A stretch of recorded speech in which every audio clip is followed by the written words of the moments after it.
රට වෙනුවෙන් ජාති වෙනුවෙන් පෙනී සිටින தற்போது நாடு சிறுபான்மை மக்களுக்கு சார்பாக பயணிப்பதாகவும் இதனால் சிங்கள மக்களின் உரிமைகள் மறுக்கப்படுவதாகவும் ராவண பலைய அமைப்பு குற்றஞ்சாட்டியுள்ளது. கொழும்பில் நேற்று புதன்கிழமை நடைபெற்ற செய்தியாளர் சந்திப்பில் அவ்வமைப்பின் பொதுச் செயலாளர் இத்தேகந்த சத்தாதிச தேரர் இக்குற்றச்சாட்டை முன்வைத்தார்.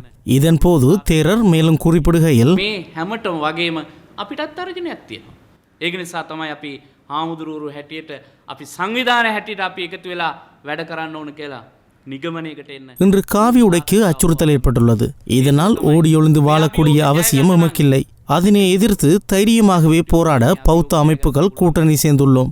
நாட்டில் சிங்கள விவசாயிகள் ஏனைய ஊழியர்கள் என அனைவரும் பாரிய பிரச்சினைக்கு முகம் கொடுத்துள்ள நிலையில் அதற்கு தீர்வினை பெற்றுக் கொடுக்காமல் நாட்டை பிரிக்கும் செயற்பாட்டை அரசாங்கம் மேற்கொண்டு வருகின்றது. கடந்த ஆட்சியில் சிங்கள மக்களின் உரிமைகள் குறித்து குரல் கொடுத்தவர்கள் இன்று பிரிவினைவாதம் பேசுகின்றனர். இதற்கு எதிராகவும் சிங்கள பௌத்த மக்களுக்கு குரல் கொடுப்பதற்குமே நாம் போராட்டத்தை ஆரம்பித்துள்ளோம். இதற்காக எம்மை சிறையில் அடைத்தாலும் அஞ்சப் போவதில்லை. ஒரு சிறை மட்டுமல்ல, எம்மை 100 சிறைகளில் அடைத்தாலும் எமது போராட்டத்தை கைவிடப் போவதில்லை.